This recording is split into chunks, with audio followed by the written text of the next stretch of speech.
ஒரு பெண் அன்னம் போல நடக்கணுமா?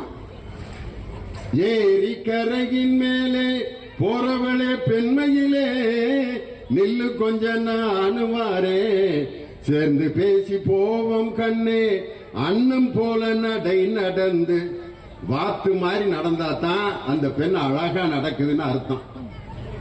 அப்படி அன்னம் போலயே நடந்துகிட்டு ஒரு பெண் இருந்தா, என் மக என் தங்கச்சி இங்க பாருங்க, காவல்துறை பொறுப்புல இன்னைக்கு 2 பெண் காவலர்கள் இங்க வந்து அப்படி கம்பீரமா நிக்கிறாங்க பார். இவர்கள் எல்லாம் இந்த அன்ன நடையை மாற்றி வீர நடை போட வைத்த ஒரு இயக்கம் நம் திராவிட முன்னேற்ற கழகம்.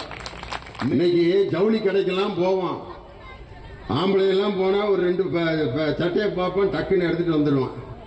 ஆனா பெண்கள்லாம் ஒரு துணி கடைக்கு போனாங்கன்னா அந்த சிவப்பு சேலையை பூரா எடுப்பா, சிவப்பா எடுத்து போடும். அந்த பிள்ளை ரொம்ப சிவப்பா இருக்கு, இன்னும் கொஞ்சம் லைட்டு சிவப்பா எடு, லைட்டு சிவப்பா எடுப்பேன், ரொம்ப லைட்டா இருக்கு, 2க்கு மீடியமா எடு.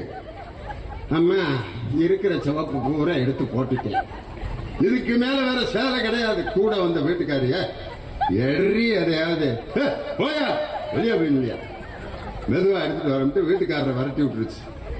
அவன் வெளியே போய் ஒரு பீடியை பத்த வச்சுக்கிட்டு எப்ப வரப்போறாளோ அப்படின்ட்டு வெளியில வந்துருச்சு. எடுத்துட்டியா துணிய அப்படின்னு கேட்டதுக்கு ஒன்னும் சரியில்லை, வாங்க அடுத்த கடைக்கு போனேன். இவ்வளவு நேரம் அப்புறம் இந்த கடையில என்ன பண்ணிக்கிட்டு இருந்த, வாங்க இன்னொரு கடைக்கு போனேன். இன்னொரு கடையிலையும் போய் அவ்வளவு நேரம் பார்த்த பிற்பாடு ஒரு சேலை எடுத்துருச்சு. பேசாம பிள்ளை கொடுத்துட்டு வர வேண்டியதான ஆம்பளை, இந்த சேலை உனக்கு அவ்வளவு நல்லா இருக்காது, அந்த 3வது வரிசையில் இருக்க ப்ளூ கலர் சேலை தான் உனக்கு நல்லா இருக்கு. உடனே அந்த அம்மா, ஏங்க இதை எடுக்காட்டி என் மனசு வேதனைப்படும், அதை எடுக்காட்டி உங்க மனசு வேதனைப்படும், 2ஐயும் எடுத்துக்கிறேன். கொண்டு போன 5000 ரூபாய் 2 சேலைக்கே சரியா போயிருச்சு. மகனுங்க அப்பா அடிச்சனா தரைக்கு கீழே போயிருவோம், கொண்டு வந்த காசு போன கொம்பாக்கே சரியா போச்சுடா. ஆம்பளைகளுக்கெல்லாம் ரோட்டு ஓரத்துல கடை போட்டிருப்பாங்கடா, அங்க போய் நம்ம வாங்கிக்கிருவோம்டா.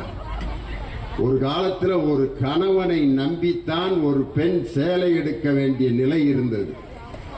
இன்னைக்கு மகளிர் உரிமை தொகை கொடுக்கப்பட்ட அந்த நாளிலிருந்து ஒவ்வொரு பெண்ணோட அக்கவுண்ட்லயும் இன்னைக்கு 30,000 ரூபாய் கொடுத்த ஒரு முதலமைச்சர் நம் தமிழகத்துடைய முதலமைச்சர். 28,000 இன்னும் 2 மாசத்தோட சேர்த்தா 30,000 உங்களுக்கு இதுவரைக்கும் அரசாங்கத்திடமிருந்து வழங்கப்பட்டிருக்கக்கூடிய உரிமை தொகை.